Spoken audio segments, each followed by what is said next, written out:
Hi everybody. Hello. I'm a little late. Sorry. Some drama happened, so can't get around that. So, how is everybody doing tonight? It's Monday. It's Monday, and we got part 3 of this tell all. We're waiting on Dee Dee to join. Kara's not joining us tonight. She got called in to work. Work comes first.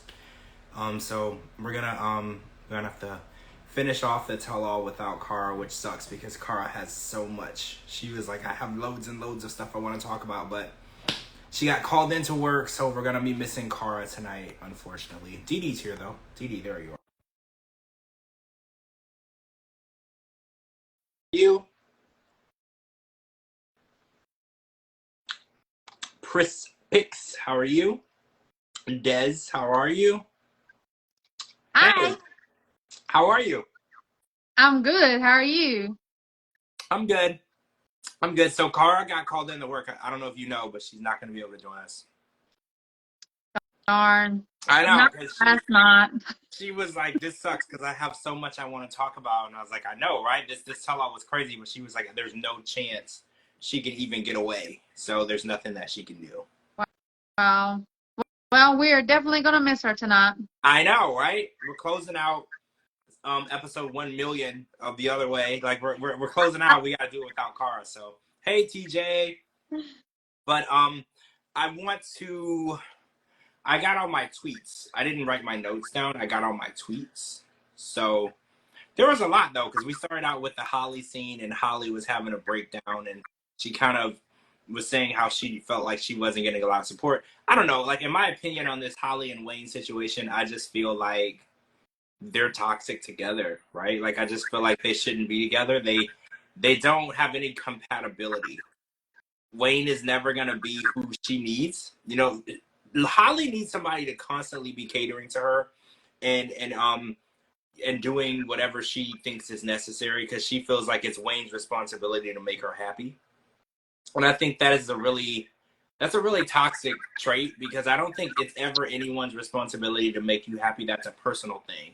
Like I think your happiness has to come from you. If you think being with someone is going to make you happy, then you have a lot of soul searching, right? Because your happiness, Exactly. it starts with you. And I think Holly's like, well, I love you.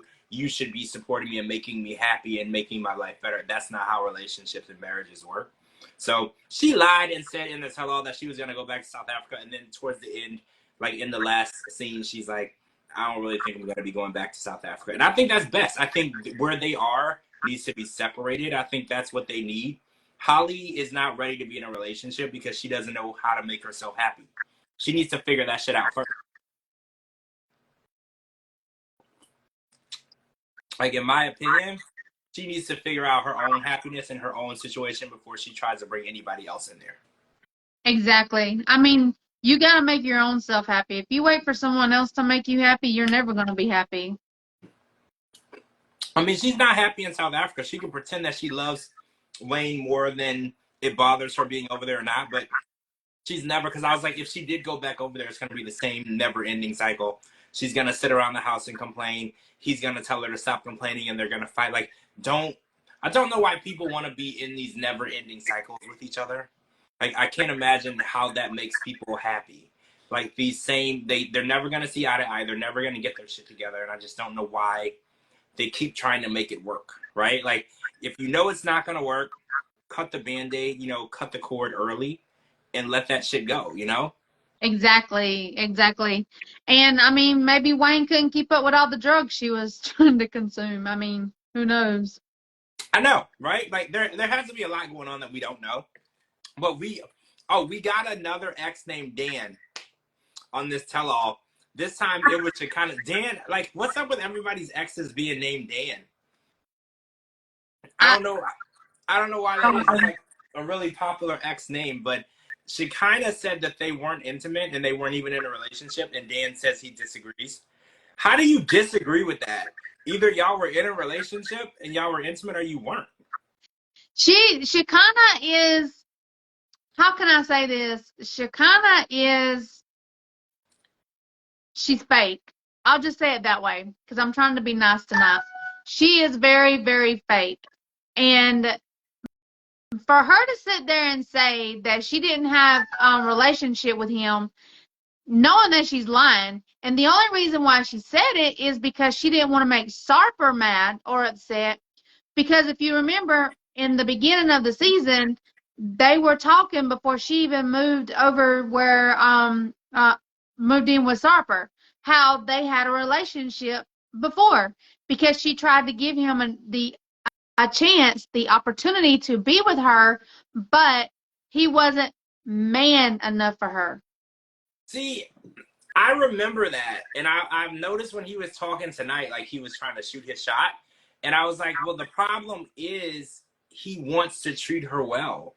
He wants to respect her, and I was like, she kind of doesn't want any of that. She kind of doesn't want to be treated well. She doesn't want to be respected. She wants to be controlled. She wants to be manipulated. She wants to be belittled. She wants to be told that she's not good enough. That's her chaos is what she's attracted to. She's attracted to men who control her, who lie to her, who tell her what to eat, who tell her what to wear, who like that guy was too much of a nice guy for Shekinah to ever be interested in that. And I think what really irritated me on this episode was, I think it was Tanya. I don't remember. I think it was Tanya. She asked Shekinah if she would be happy if her daughter was in a relationship with a man like Sarper. And Shekinah said, yeah, because I see this as a super healthy relationship, so I would be happy for my daughter. And I was like, you can't possibly believe this is a healthy relationship. Because even she said it. She's like, oh, no, I like to be controlled. I like to be manipulated. But why would she want that for her daughter? Like, it is possible for you to want more or better for your child. Why does she want the same that she's doing for her daughter? She should want better, right? Exactly. Like, who in their right mind would want their daughter or son to be in a relationship where they're being controlled, telling them when they can and cannot breathe, when they can and cannot eat, that has to be weighed a couple of times a day, that be told what they can and cannot wear, how to do their makeup, what to say, how to say it, when to say it, and be controlled. It's like, are you freaking kidding me? Who would want that for their children? I mean, Stupid. I don't see nothing wrong with it because she wants that, because like Altina said, she wants to be submissive, right? She likes to serve. She likes to be submissive. There's nothing wrong with that. We all have our kinks, right? The things that we're into. But I don't want, if I won't want young women to watch this and think that a man should tell you, like you said, get on the scale, you might be getting fat, or don't eat that, or text me before you eat so I can approve it. I don't want any young woman, that are looking up to an older woman for relationship advice to think that's ever okay. It's always okay for you to make your own decisions. Like, people can make suggestions to you, but people should not be able to tell you what you can and can't do. And it's crazy that she kind of thinks that it's okay for her daughter, it's okay for her. And even, her family wouldn't even participate in this tell-all because they want literally nothing to do with this relationship. That's how strong they feel that this man is abusing. And I don't know, I don't want to use that word abusing her, but like emotionally, this can't be good for her. Even if she says she likes it, does someone really like being controlled and told that they're not good enough all the time? I wish somebody would try to tell me something like that. I wish. Please try to tell me something like that. So I want to talk about The Notebook. Not the movie, Oh, but God. Sarper has a notebook, and he wrote down, there's not names, but there's an X for every woman that he had sex with, and it was going through the months. And then there was like color coordination of like if the woman was hot or not, or if she was ugly. I don't know. The hotter the woman, like it had a color.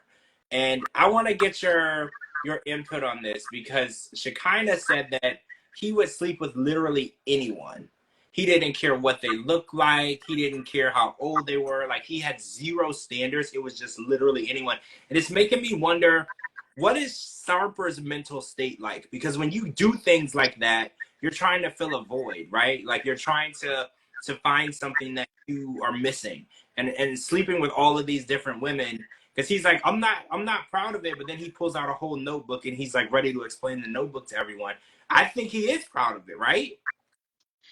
Definitely, most definitely, he's proud of it. But I still call BS. I still call BS. There's no way possible that man's been with 2,500 women or more. Julio There's Julio no said way possible. Julio said 3 to 4 women a week, every single week since he was 30 or for the last 30 years. That's what he said. Okay, so the Notebook, he said that there was 1,459 women through her exes, letter X's in that book, and that was from 2000 and wait, Up to from between 98 and 2012. 98, 2012. Yeah, and then from 2012 up until he started dating Shekinah, it was in the thousands. Yeah. So you still call BS? You still think it's not true? I still call BS. Okay, I so think what it is, it's more of a controlling thing, because by him brainwashing, because that's what he's doing, is brainwashing, and has brainwashed Shekinah into thinking that he's been with all these women. That right there is making her feel like that she has to be so submissive to him and do exactly what he wants her to do, because she is the only one that has ever been able to change him. Like, come on, seriously? That is the most biggest BS I have ever heard in my life. There ain't no way that man's been with 2,500 women or more and not have some kind of freaking disease and have his penis still attached to his body. So you think he's using this as a way to say, I've had so many different women, you should feel special. Yes. I decided to... That's how he's controlling her. That's like emotional manipulation, right? That's like making her feel like she won the lottery. Like, look, I could have had any woman in the world, but I chose you, so you won the lottery. You should be happy and do whatever I ask you because I could leave you at any point. I think you might be right, because everybody online has said that they can't possibly believe that he's been with 25. Do you think it's possible anyone like in the world in general has been with that many people? No. Really? So you think that number is just crazy? It's not possible? Yes. Yes. What does everybody else think? Does everybody in the chat, do y'all think it's possible that you could have been with 2,500 women? Or what is a more realistic number? Like, do you think there's people who've been with hundreds of people? Maybe hundreds, but not thousands. But not thousands. I mean, I don't disagree with you. I think that hundreds of different people, I mean, I think that it's possible that someone has had sex 1,000 times, but with probably like 500 times might be with the same person. You know, like, I think saying that it's completely different people. Wait, Google it. There has to be a record. Oh yeah, we should Google what's the record for how many partners somebody has had, and see what the record is. You know what? There is a Guinness World Record for everything, right? I feel like they do record stuff like that. And if there is a record, I wonder if Sarper is trying. But you know what? You have to have proof to get into these books, and all he has for proof is an X on a notebook pad. And yes, and talking about that too. I seen this in the comments, and I was going to bring it up, which I know you were going to bring it up too, George. Mm-hmm. I mean, to be able to control her and to brainwash her as well, he's keeping all of these bottles, like wine bottles, because he has a memory with every wine bottle, with every different woman that he's been with. Seriously? Well, yeah, that was, and not only that, the notebook and the wine bottles, it's like he keeps trophies. Yes. And it's interesting because also, did you notice that Shekinah is not allowed to say, so when you've been, how many people you've been with is a body count? That's what they call it now, that's your body count. So Shekinah is not allowed to say what her body count is, how many people she's been with in front of Sarper, because he thinks that, well, I don't know what he specifically thinks. Maybe he would think that she's not pure because she's been with, he doesn't know how many. She wouldn't say because he's forbidden her from saying the number in front of him. So how do you feel about that? Do you feel like he's trying to make it seem like she has to live up to some sort of impossible standard? Because it is a double standard. He says he slept with literally everybody he wanted to, but if she even mentions that she slept with anybody at all, he's going to look at her differently. Oh my gosh. Sarper needs, oh my, I cannot stand him. I cannot stand him. And you know what? Shekinah should have said, you know what, Sarper, I've been with 2,500 men. Just so I would have did that. I've I never know. been petty. I would have been like, you know what? Well, I've been with 2,500 men. I just didn't want to say anything. I don't see. God damn. I do feel like it's really unfair the way society is when a man can say he's been with lots and lots of women, and men are like, "Oh, that's awesome, that's great." But if a woman says it, they start judging that woman or calling her names or saying that she's easy. Like, I hate that we can't live equal lives and do the equal things in relationships, because when the way that he said, I don't want to know what you've done because I'll look at you differently, it really made me realize, I was like, you out here telling the whole damn world what you did, but she can't even say out loud what she did because she's a woman. That really did bother me, because I was like, wait, someone says Wilt Chamberlain supposedly had thousands of women back in the day. I'm not familiar with this person, but now I'm interested. Was he like a king? Or I read in books like kings back in the day used to have lots and lots of, well, I think they call them concubines. I learned that in history. So I'm wondering, like, if this number is even doable at that point. Wait, I wonder what his definition of sex is. Does oral sex count? That's a good question too, Coco Puff, because if he's just talking about oral sex or, you know, non-penetration stuff too, then, you know, that number could be very, very, very inflated. So that's true too. We didn't get a lot of context. They didn't really let him go into detail. He kind of wanted to go into detail, and the panel was like, "You're disgusting. You know, like, you're disgusting. Why would you do that? You're embarrassing yourself and Shekinah at this point." But yeah, I do want to know what his standards are. Chamberlain confirmed that he slept with many, and it wasn't in the thousands, not thousands, but still a lot. Oh, well, TJ says if he's an escort, she kind of thinks that is possible. Oh, yeah, because, you know, people who are in the adult industry, you know, they might sleep with 2 people in one night, or maybe 3, right? And That's he did admit to sleeping with lots of women from bachelor parties or bachelorette parties. So it's possible that he hasn't said it publicly, but maybe he was a male escort for many, many years. And that's possible because who in their right mind would even want to be with Sarper? Like, ugh. I mean, Shekinah thinks that he's the best thing in the world, and I don't get it. Look, the only thing that I hear from Shekinah and Sarper, the only thing that I keep hearing or kept hearing over and over again, not that they love each other, not that they want to have a future with each other, but the sex is amazing. Well, yeah, it's all about sex. Like, they're very shallow. I think I tweeted out earlier tonight, I was like, the level of shallowness between the two of them. Like, I don't know, like, you know how somebody is an airhead? I'm like, I don't know how they don't walk out the house and just start floating from all the air.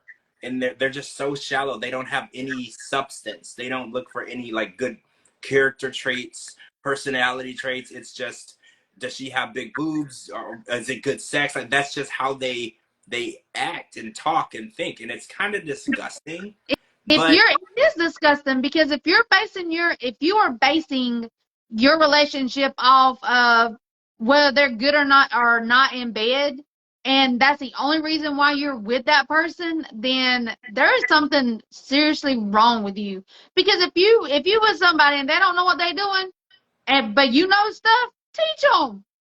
Make them how you want them in bed, or I don't know, but I mean, if you with somebody that just because they're good in bed, then something is definitely wrong with you. And Dan or Dane or whatever his name is, the ex, whatever it is, said the same thing. Shekinah is in love with how Sarper looks, the muscles, the hair, the body, and all that. That's what she's attracted to. She's not attracted to how he treats her and what he does to her. She's attracted of how he looks and the sex. That's it. See, I disagree a little bit. I think she's attracted to him, you know, because of how he looks, but she's also attracted to how he treats her. I do think that she's turned on by being mistreated. You know how some people like BDSM, or they like to be spanked, or they like to be choked, or they like to be hit. I think Shekinah's thing is she likes to be belittled. She doesn't believe that she's unattractive. She doesn't believe that she's not enough, but I think it turns her on when people treat her like that or say those things. You know how people are like, talk dirty? I think to Shekinah, talking dirty is being belittled and told that she's not good enough, or made to feel that she has to serve him. I think that's her thing. That's like her kink. Like, I don't think that she really dislikes herself or she has a low self-esteem. I don't think that that's the case. But I do think that because that guy, Dane, he's not going to treat her like that. And that's why she wasn't interested. She wants somebody who's going to treat her like shit. Oh, so this guy, Chamberlain, he was a basketball player. See, I watch a lot of Basketball Wives, the show. It's very possible. These basketball guys, man, I've seen stories with the basketball guys where they had 2 women pregnant at the same time and they were married to somebody. So yeah, that's possible. Also, Hugh Hefner. I forgot about that. Chris Pick said, what about Hugh Hefner? He said that he has slept with thousands of women. Do you believe that? I don't see how anybody can sleep with thousands of women and not have some kind of disease and not have a penis that don't work. I'm just saying. Like, I don't know. I know Hugh Hefner was, because I watched a bunch of those documentaries too, those that the women finally started talking about the stuff that was going on, and he was doing like orgies and stuff. Like his life was out there, even into his 70s and 80s, he was doing crazy stuff. So, I mean, that number might be possible. We should look up the Guinness Book of World Records. Maybe it belongs to Hugh Hefner. Because I know he had all those centerfolds and the women from his magazine, they were always around. And he was married to 3 women at one time, wasn't he? That's crazy. Yeah, he was living a whole different type of life. But, okay, so I wanted to, wait, let me document. Yeah, I watched all the documentaries, Chris Picks. I have no life. All the Hugh Hefner stuff, I watched it all. Okay, so I want to bring up something. We saw a picture of Midnight tonight on the show. Midnight tonight, that's weird. Midnight. And I just want to ask a question. I don't want to be messy, but did Midnight look a little darker than both Brandon and Mary to you? Like her complexion? But she also looked a lot closer to the complexion of her friends, of Mary's friends. Did you catch that, or was it just me? Because Midnight is adorable. She is a gorgeous little girl. But me and Cara still says that she belongs to Puddingtane. Her complexion was so much darker than her mom and her dad. So I just think, but when they showed her friends, when they did the flashback and they showed her friends, they were of a darker complexion. And I was like, that complexion is closer to Midnight's complexion. And normally when you're a baby, you're lighter and then you darken. She should be lighter now, right? Not darker. So I don't know, maybe they should do a paternity test, maybe, possibly, just to be sure. Because I'm still not convinced. Remember, he was there for like a week and a half and she was already pregnant? That's questionable. You know who else pulled that?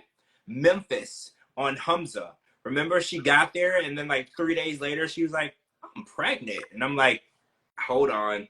Yeah, and then you find out that's not Hamza's little girl. Yep. I mean, we didn't actually, I don't think that they did find out. I think that he tested and it was his. But it very, very much so raised my eyebrow, because I was like, I was in high school, I wasn't paying a lot of attention in biology and anatomy, but I was like, I'm pretty sure he couldn't have gotten her pregnant in 3 days.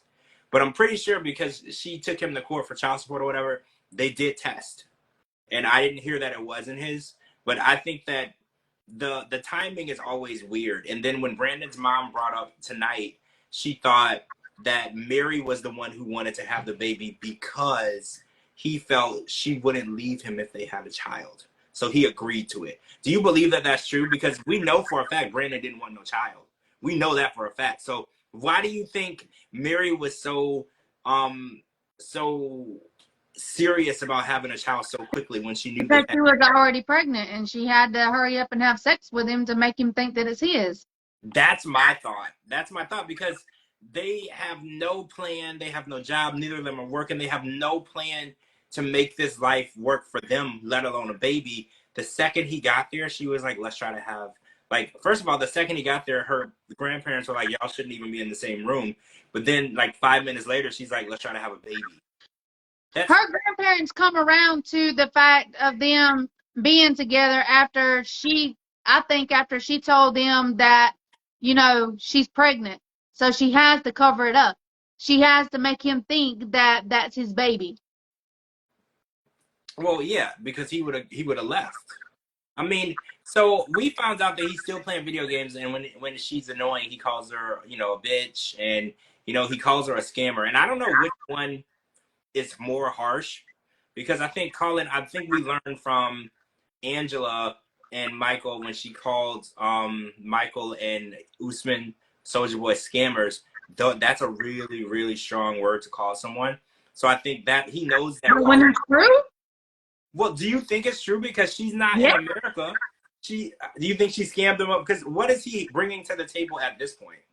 I think in all reality, I believe that Brandon made her think that he had a whole lot more than what he actually has. First of all, sending over all of that money to build the house.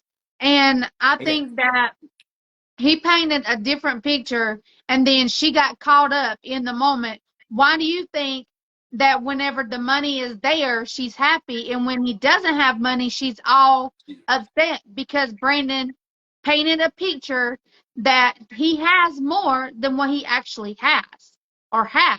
Yeah, I think you're right, because that was his biggest argument. When they have money, she's happy, and then when things are harder, she's ready to leave him. She doesn't want to talk to him. She's blocking him. She doesn't want him around. That is really interesting, because we know Brandon don't got no money, but I think what you said, when he sent $60,000 over there, 60,000 American over there to her, it gave her the inclination that there was more where that was coming from. And I think that he was stuck on the idea, well, when he's over here, he's going to have even more money. We're going to be having, more money than we know what to do with. But that money, he was literally working every day and just sending every penny back. Still, I don't know how he made that much, but it's impressive. But I do think that she was under it. But wait. I want to talk about something real quick, because they said on the show that they would be open to moving to America. Did you hear that? They said they would be open to making it work, but she doesn't want to leave her grandmother who has asthma back. So I'm thinking possibly they would bring her with them. Do you think that this was her plan all along? Do you think that she really wanted to end up in the United States and she just got him over there and had a baby and married him first? Or do you think that they're just going play by play? I think Mary got in a relationship with Brandon and didn't and thought Brandon would never really go over there, got all the money she wanted from him, got pregnant by Pudding Tang, and then talked Brandon into going over there to have sex with him to make him think that he has a child with her. And then, so since he's not giving her the lifestyle that she thought she was going to have, now it's time to turn the tables and saying, okay, well, now maybe we need to go to America, because that's the lifestyle that she'll be able to have, is be able to come over here, get a green card, work, and be able to have the lifestyle that she wants. In other words, she is going to get what she wants from him and then pretty much dump him. Also, get over here, get her green card, and dump him. The typical green card story. I mean, that baby is not Brandon's. I got to see a DNA. Me and Cara both got to see a DNA. Well, they said that it looked just like Brandon, and I couldn't tell. It was too early to tell, but the complexion caught me off guard, because when they showed Brandon and Mary sitting next to each other on the screen, and then they showed the baby was like 3 shades darker than especially his mom, but definitely Brandon. And I was like, why would the baby be that dark so early in life? Babies are born with basically no color, and then they grow into their color. So I was like, this baby is too dark. It's darker than Mary. So where did this color come from? Brandon is white. Okay, Brandon ain't got no color. So where did the color come from? Then when they showed the friends, I was like, I don't know, man, because these guys, each of their complexions were closer to that baby's complexion than Brandon and Mary. So I just want a DNA test. Well, TJ, the sun, I don't think a month-old baby had gotten that much sun, right? Like, I don't even think you're supposed to take babies out that early. There's no way. This baby was a month old when we saw that picture, and that baby was tan. Okay, like that was a tan baby, tanner than his own mom. So I'm assuming that the color came from his dad, and we just don't know who that is. That was my first. Exactly. And look, and she admitted it. And then even if she tried to lie, I mean, TLC played it back.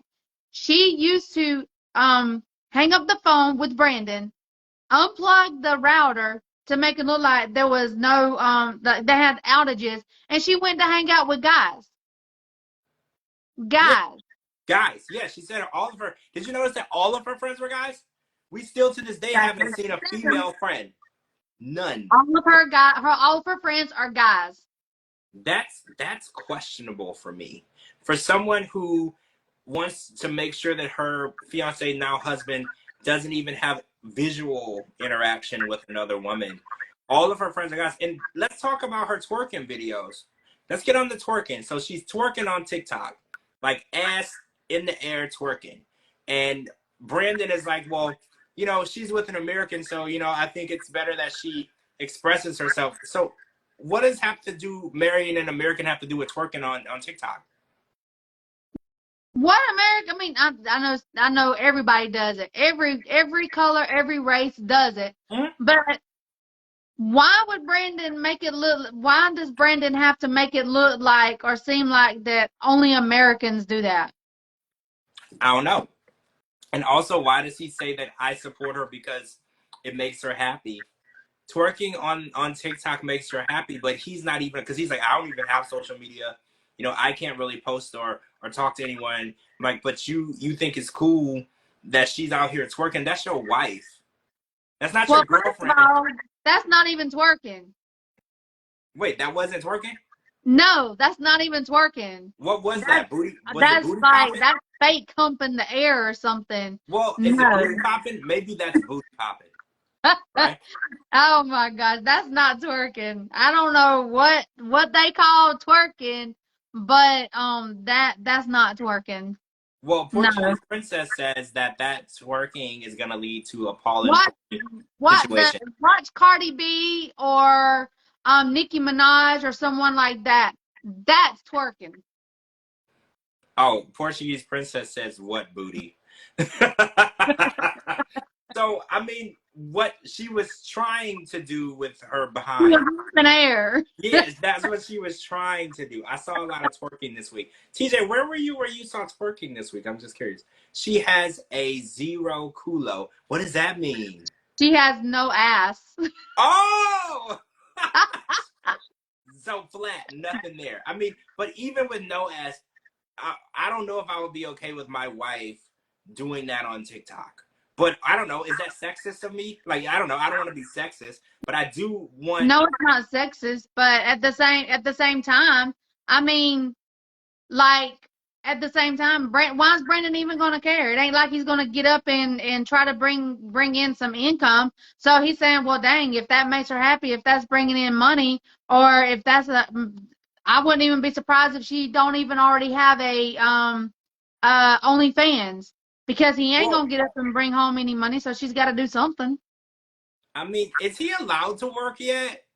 They never really touched on that. Isn't it weird they never brought it up? Because he's been over there for quite a while, because the baby, he got there supposedly to conceive the baby. Now the baby isn't born. He's still not working. Can he work if he wanted to?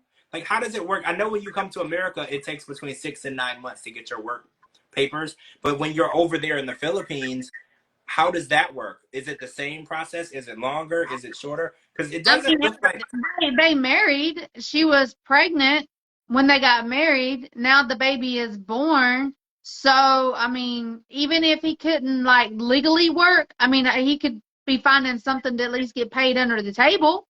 Well, yeah, something other than playing video games. I think what really bothers me is there's a baby in this situation, because it's like I want to just judge them, I want to make fun of them, but it's like there's an actual baby that has to deal with these two immature people as its parents. And I can't imagine, like, they have no plan. They don't have any idea of what they're going to do, how they're going to get money. And we heard that Brandon has been asking his mom for money. He's been asking other people for money.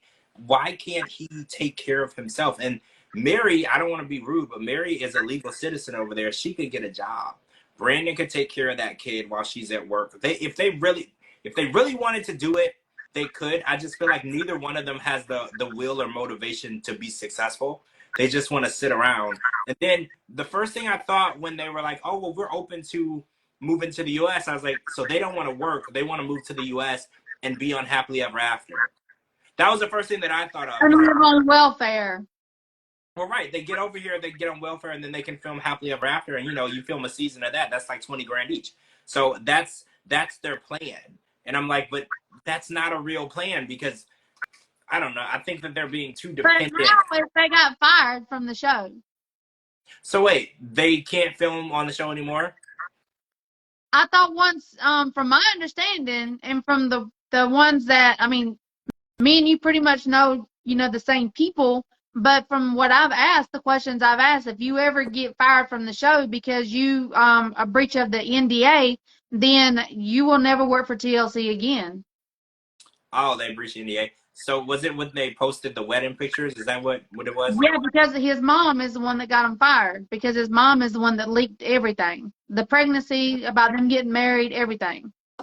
Well, they screwed. That would have been easy money, honestly, if they would have stayed on the good side. Because, you know, if they would have moved to America, they would have filmed them because they were super toxic. And TLC have a soft spot for toxic people. So you know that if they would have got over here, TLC would have followed them around. But I guess they burned that bridge. That bridge has now been burned and thrown in the ocean. Oh, so Mary said that her mom has asthma and she doesn't want to leave her. Correct me if I'm wrong. How serious is asthma? Because when I was in school, a lot of my friends had asthma. They had an inhaler, and we still like played basketball. We still played sports. They ran track with me. Like, isn't it a pretty controlled illness? It is. I know a lot of people with asthma.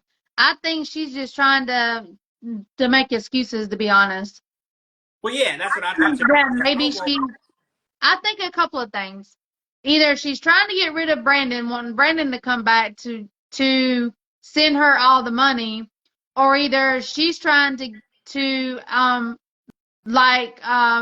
can't remember which one said it. She wants to keep playing the victim where she can be able to control Brandon, and then whenever she gets over here with Brandon, then she can get her family over here and then be able to control and manipulate his whole family.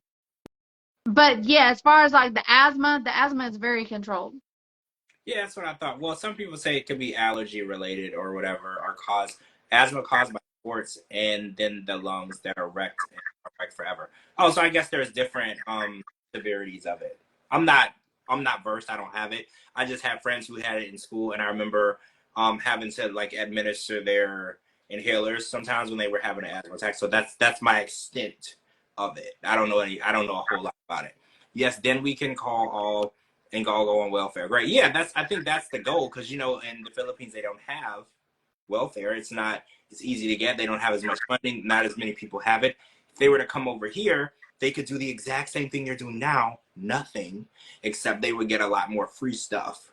So I think that's why America is definitely on their radar, right? Like they're like, well, we can sit here and do nothing, or we can sit over there and do nothing, but we're going to get a check. You know, that's a huge difference to two people who have no interest in getting a job, right? Like, but you know, Portuguese made a good statement earlier, and I was going to say something. But you know, probably the reason why he don't want to help with the baby is probably because he's done figured out that she doesn't belong to him.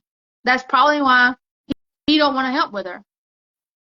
Really? So I don't know, if he found out that it wasn't his, why wouldn't he leave? I would leave. Like, I have no reason to stay. Dumb and stupid. I mean, I'm just saying. I mean, we're not talking about the sharpest tool in the shed here. Okay, so I want to talk about Sarper and Andre. Sarper and Andre and Shekinah were kind of clashing because Andre feels that Sarper is toxic and manipulative. And then everybody else said, well, Andre, including Shekinah, like, you're the king of toxic and manipulative behavior. How do you feel? Like, do you feel like Andre and Sarper are the same, or do you feel like there's differences? Because Sarper swears that his manipulation is open. It's out in the open. He's not like actually like lying to Shekinah. He's actually manipulating her openly, is the way he put it. He said, well, I'm telling her what I want and she does it. And I think Andre's manipulation is more of getting in, you know, Libby's ear and turning her against her family and believing him over her family. So how do you feel? Are they similar? Are they different? Or it doesn't matter? They're the same. They're the same. They're both pieces of shit. I mean, yeah, that they're both pieces of shit. But does Sarper get an extra point for being like, well, I'm a manipulative person, but I don't hide. Gets an extra point because not only is him and Andre, they're the same person, but as far as Sarper getting the extra points because Andre never told Libby what she could and could not eat. Sarper does. Now, he did tell Libby what she could and could not wear. And who she could and couldn't talk to. Exactly. Yeah. But okay, he never made Libby step on a scale where Sarper does.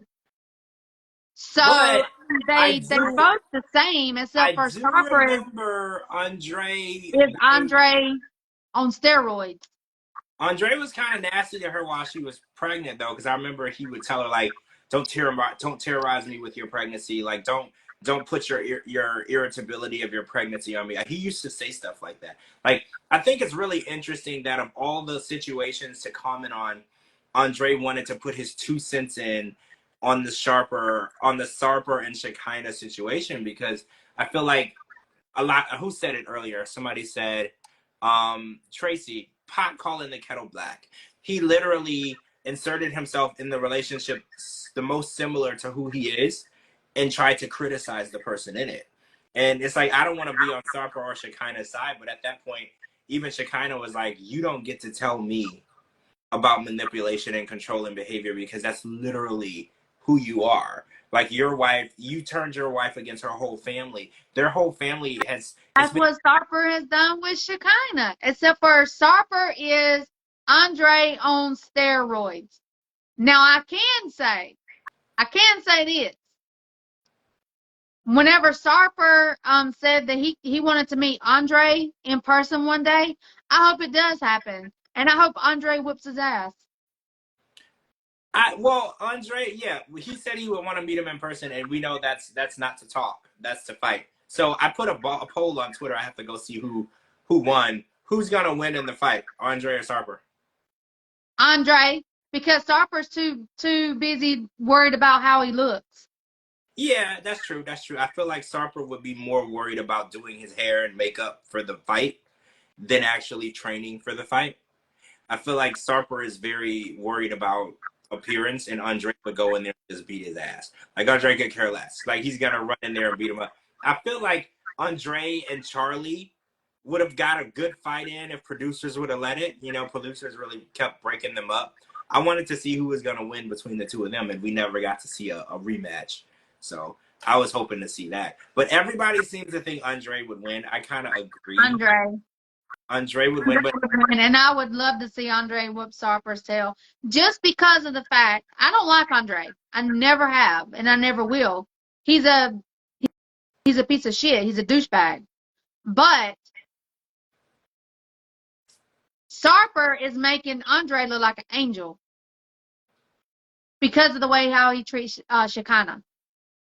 Yeah, I agree. I mean, Sarper, I think this is probably the worst relationship and manipulation that I've ever seen. And that says a lot. We've seen a lot of horrible stuff.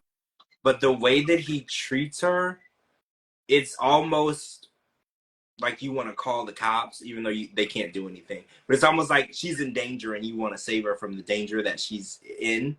Because and I think what's scariest about it is she doesn't even know that she's in danger. Like, you know, when a child gets a fork and they try to stick it in the socket and they have no idea that this would electrocute them. That's how I see Shekinah. She's just a child and she's playing with fire. Like, she does not see Exactly. the emotional and mental abuse that she's in. It's fun and games for her, but I don't know how it's going to affect her mentally. Like, she might think that she likes being in this type of relationship or she likes being controlled. I can't imagine him going and putting a scale in front of her and then telling her she's overweight. How is that ever okay for your mental health, right? How is that ever okay for you to be happy in your relationship? I don't get it. And then she sits there and she defends him and she defends the situation. Like, and then she laughs about it like it's a joke. How can you sit there and defend somebody that's pretty much telling you that you're not good enough? They're telling you to your face, you're not good enough. You'll never be good enough. You have to look a certain way for them to be interested in you, for them to even want to be with you. You have to look a certain way. Mm. And you're going to sit there and defend that person and you think it's okay. It's funny because you know who used to defend their husband a lot? Libby. It's like the similarities are insane because Libby used to sit with her family every single time defending her husband, justifying his behavior, justifying his actions, and that's all she kind of does is just sit around and justify his actions and justify their relationship. She never talks about, like you said, how they're in love, how he does nice things for her. No. All she either does is says that he's good looking, they have good sex, or she's justifying their relationship. That's the whole thing. Yeah, Exactly. deja vu. Yeah, deja vu. That's exactly what it is. It's funny because they put Andre on the show, and I'm beginning to think that Andre was a commentator for this reason. They were being sarcastic. They were being sarcastic. They were like, let's put Andre on here because he's basically the twin brother of Sarper. And they were being sarcastic. I kind of feel like how he even ended up there. I think Coco Puff, we're talking about how Andre, they probably did that with Andre because how Sarper is. Yeah. Because Sarper is Andre on steroids. I'm And beginning to think that's China is Libby on steroids. yeah, I'm beginning to think that was their mindset. They were like, well, let's put Andre on here because Sarper and him are alike. They're not going to see it right away, but everyone else is going to see it right away. And so I want to talk about this Danielle and Johan thing. So Danielle had some proof. Well, she called it proof. Johan still says that there's no proof. He was like, show me videos or pictures or it's nothing. So there was this girl named Memory who said that she said that Johan reached out to her first and started a conversation, then asked her to come to the Dominican Republic to see him. And Danielle then in turn friended her on Facebook because Danielle told us that she went and friended all of the women that Johan had friended. And then, wait, you're saying no. Do you think this, what? Let me tell you something. Okay, let me tell you something. There was no blue check mark by Johan's name. Johan is verified. Well, this was Facebook How Messenger. do we know that that was not Danielle with a fake Instagram Well, reaching out to this all was these women to make it look like he was cheating on her? this And was how do we know that Facebook Messenger. Facebook Messenger, she said. there's no check mark? Back in June, because me and Johan has been friends. He's always had a check mark On Facebook? on the not on Facebook, but on Instagram. Well, this girl said it was on Facebook Messenger, who I didn't even know people still use that. She said it was on Facebook Messenger. And I she have Facebook, and unless I've not seen him, I ain't seen him on Facebook. And I have a lot of followers on Facebook. I've never seen him on Facebook either. She claims that, and she claims he found her. And I always question that. When a guy is on TV or a girl is on TV, it's usually the other way around. Like, she was trying to act like she didn't know that he was Johan from TV. And I don't know. I just don't buy that. I feel like she probably messaged him first. And I do know that you can message people and then go in and delete the message to make it look like they responded to you first. I'm not going to name names, but I know someone who does this. So you'll message someone. But doesn't it say message deleted or you deleted this message or something? Because I know, like, I've seen instances where on Instagram or even Messenger, people that, what you just said, they delete stuff, but it says you deleted a message, or on their phone, on the person that you sent the message to, it'll say, this message was deleted. It's the same way on WhatsApp. It's the same thing on every, you can see on both sides who deleted the message. You see what I'm saying? And then this girl, her friend, Danielle's so-called friend, how do we know Danielle didn't pay her or talk her into sending Danielle these emails? Well, when you say that, it seems really important for Danielle to prove that Johan was cheating to other people. Did you notice that? Like, she was like, I just want people to realize that he really cheated on me. Do y'all believe me? And it seemed really important for her to prove. And I was like, if you know in your heart this man was cheating on you, you don't need anyone else's approval or verification. You know what was going on. He can deny it forever. She was looking for other people to verify or co-sign what she found. And I don't know, that rubbed me the wrong way. I was like, if he really was cheating on you, who cares who believes you or not? You know he was cheating on you. You've seen the messages. You've seen everything. She's like, I have to have proof and I have to show people and I need y'all to believe. She even had the audience like raise their hands and vote of who believed her. And I found that to be really interesting, but also strange. Because if I know something is true, I don't care if you believe me or anybody else believe me. I know it's true. I don't need anybody to verify it for me. I know. Wait, only Instagram has the blue check mark. Facebook has it too, because I have a lot of famous friends on Facebook, and they have the blue check mark. Yeah. She said Johan told everyone to go to hell. He did. Johan told everyone to go to hell. Johan was basically, he denied everything, even when they brought. Hey, George. At the end of the day, I'm defending Johan, and I don't care who likes it and who don't like it. I'm defending Johan because the only simple reason why I'm going to defend him is because she's the one that started all of this. She's the one that kept having a relationship with her ex. She is the one that invited her ex over to the Dominican Republic. She is the one that went against Johan when Johan was saying that he was not okay with her being in a relationship with her ex. She's the one that told Johan to pretty much kiss her ass, that she was going to do whatever she wanted to do, and he could take it or leave it. So at the end of the day, she's the one that started it. Yes, but is it okay for him to cheat? Like, I don't think she. It's never okay for anybody to cheat. But she was cheating on him with her ex. But do we know that for sure? I am against cheating. I am against it 1,000%. But if you start a war against your husband or your wife, if you start it, then don't get mad if they finish what you started. I don't know where I stand on this. I know if you're both unhappy or if you're unhappy, you should leave. But I don't know if he could leave because she was in his country, in his town, in his place. So I don't know where I stand. I know that she wants people to believe her story, which I think is really weird because it doesn't matter. If she knows he was cheating, she should just file for divorce and move on, right? Like, who cares who believes you? It doesn't matter. So I think that her That's another reason why I think all of it's fake. Because why do you, like you just said, George, why do you have to have what's that word in English? Like, why do you have to have everybody else's approval, right, for you to be happy? It's like you almost wanting to believe that this person actually did something that they really didn't do.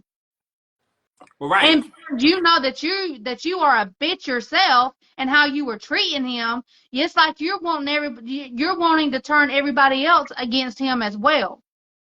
Right. I noticed. Because you're the one that lied from the beginning.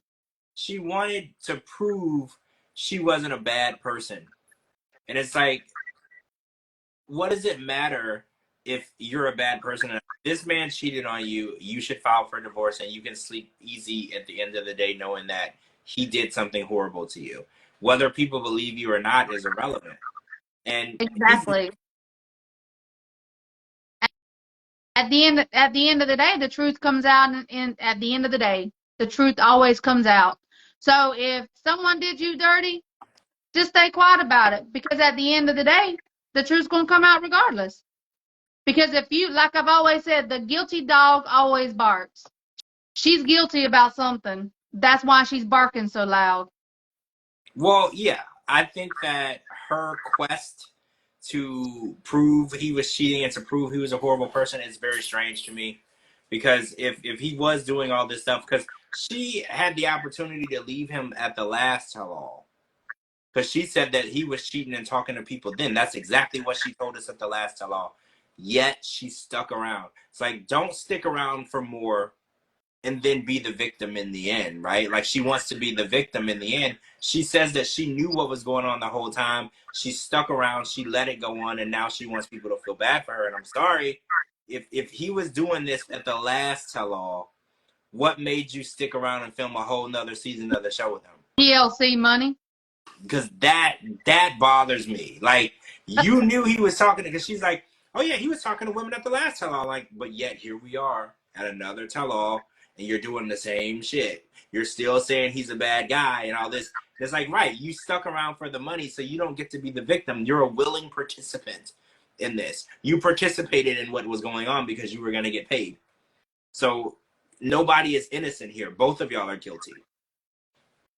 Somebody on Twitter said it would have been funny if Sean said, Danielle, we have the New York City toll collection person here, and they have receipts. That was a really funny tweet. They were like, you know, when they bring broke her neck trying to get out of there. Yes, because you know when they bring out these surprise guests and you're not ready for it, they're like, it would have been a representative from the New York City toll collection department, and they're like, we have receipts, we got pictures of your card, and that would have been. But you know, I think that in the end, she needs to file for divorce and move on. I'm sick of hearing her be the victim. And that's not even like being like mean. I just want her, if this really is a bad relationship and she wants out and he hurt her as much as she says he did, stop going to his house for dinner. Stop hanging out with him and file for divorce. If this is really as bad as a relationship that you want us to believe, stop associating with him. He's not your friend. He's not your husband. It's a person video chatting from a toll booth. Yeah, that's what I said. That's what I said. It was they were gonna show like the toll booth, and they're gonna have her picture up. You know, when they pull up your account, and they're gonna be like, "We got receipts that you owe us $45,000 in tolls." That's why she's trying to get up out of there too. You heard what she said at the end. Bye, New York. Yeah, she had to be on the next thing smoking, because you know if somebody found out she was in New York, that would be a whole different situation. You know, she was taking Ubers and cabs everywhere because she can't drive in New York, not owing that much money on tolls. I can't with these people. I really can't. So the season is over, and Shekinah wouldn't interact with anybody at the end. She left. She said that she just felt like the cast members were judging her, and she's gonna be happy in her relationship. And you know, I think that Holly and Wayne need to stay away from each other. Shekinah's gonna always stay with Sarper. You know, I feel like that's just her. You know, there's no way that you can talk sense into her. Who do you think we're gonna see again before we end tonight, like on another show? Happily Ever After or another season of The Other Way? Who do you think is gonna pop up again? Obviously, everyone thinks Kenny and Armando, but who else? Definitely Kenny and Armando. We all know that they're gonna bring them back, which I love Kenny and Armando. I mean, they're one of my favorite couples. But out of the other ones, I wouldn't be surprised if we don't see every one of them. I wouldn't be surprised if magically Johan and Danielle gets back together. To be honest with you. Whenever it's time to film a new season, they've worked it out. Let's be real, this is like their third tell-all, right? And I think so, yeah. at the end of every tell-all, they broke up. And then all of a sudden they pop back up, kind of like Angela and Michael have done to us. Like at the end of the tell-all, they break up. Kim and Usman did it to us once. They broke up at a tell-all, then all of a sudden they pop back up on Happily Ever After. This happens a lot. So I think you're right. I think that Danielle will be offered another season, and there'll be a number at the bottom of the contract, and that number will be appealing to her, and she'll sign on the dotted line. Yep. Oh, someone says Sarper and his blow-up doll. I think that they are definitely good drama. So if they do continue their relationship, I think they're going to film it. I think you're right. I think they brought enough craziness this season. And Brandon and Mary, if they would have kept their business private, I think they would have filmed with them again. I really do. I feel like they would have made good TV. So it's kind of a shame that they screwed that up, because that would have been a good thing. Because let's say that isn't his baby, we could have found that out like soon. Like now we're not gonna see it. Oh, thank you, Susie. Merry Christmas to you too. They're after their own spinoff. Yeah, I bet. Sarper and Shekinah, they want to be the next Darcy and Stacey spinoff. I can see it. I see it. I probably wouldn't watch it, but I see it. I definitely wouldn't watch it. All right, so this is it. This is our last podcast. I don't know if you guys noticed, but next week is a Pillow Talk holiday special. There will be no new 90 Day Fiance, the OG season, next Sunday. So in its place is a Pillow Talk holiday special. So they're taking the week off. So we will be taking the week off as well. So we won't be back. But everyone, I hope you have a great holiday, a great Christmas, whatever you celebrate. So next week, again, at Sunday, you're going to be watching the Pillow Talk holiday special. I know nothing about it. I can't give you any details. I don't know who's on it, who's not. I don't know what they're going to be talking about, because there won't be another show to discuss. But that'll be coming on next Sunday. And then the following week, there'll be a new 90 Day Fiance, as well as the Single Life premiering. So everybody get ready for that. And thanks for joining us tonight. Cara will be back after the break. She would have been here tonight, but she got called into work, if you guys wonder where Cara was. Thanks for joining me tonight, Dee Dee. Happy holidays, everyone. Thanks for joining us tonight. You won't see us back for a podcast next week, but we might do like a fun little live or something sometime next week, where we start our little trivia game. I'll post stuff to tell you all what's going on with that. Make sure to follow me on all social media platforms at George Mossey, georgemossey.com. Anywhere you get your podcast, type in the George Mossey Show. Wait, you'll be in Orlando? Text me, DM me. And everybody have a great holiday. And yeah, we'll try to do that live sometime next week after Christmas. It'll be like a trivia game, but I'll do more details with that later. And everybody have a wonderful holiday. We'll talk to you all next week. Bye. Merry Christmas. Happy holiday. Bye. Merry Christmas. Bye.